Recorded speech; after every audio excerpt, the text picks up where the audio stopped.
ঘূর্ণিঝড় রিমাল উপকূলের তাণ্ডবে পটুয়াখালীতে জলোচ্ছ্বাসে বাঁধ উপচে 3 থেকে 4 ফুট উঁচু স্রোতে শহর প্লাবিত হয়েছে। ঘূর্ণিঝড় উপকূল অতিক্রম করলেও এখনো দমকা হাওয়া বইছে। পটুয়াখালীর কুয়াকাটার এখনকার অবস্থা জানতে আমরা যোগাযোগের চেষ্টা করছি এনায়েতুর রহমানের সাথে। এনায়েত, কুয়াকাটার এখন কি অবস্থা আমাদেরকে একটু জানাবেন?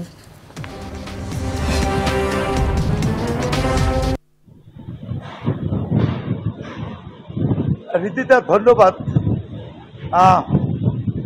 ঘূর্ণিঝড় রেমাল এখনো চলছে। 48 ঘন্টা ধরে রেমালের তাণ্ডব দেখতে পাচ্ছে পটুয়াখালীর মানুষ।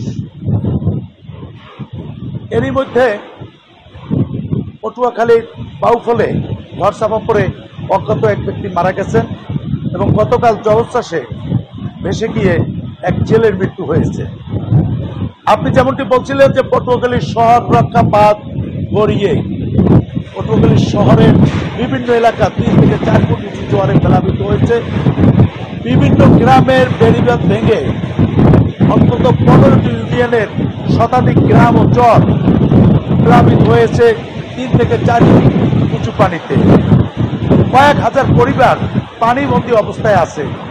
পরিস্থিতিটা এমনই যে ক্ষয়ক্ষতির হিসাব নিরূপণ করা এবং ক্ষয়ক্ষতি শেষ পর্যন্ত কোথায় গিয়ে ঠেকবে এবং কোন পর্যায়ে যাবে সেটা এই মুহূর্তে কোনোভাবেই নিরূপণ করা সম্ভব হচ্ছে না।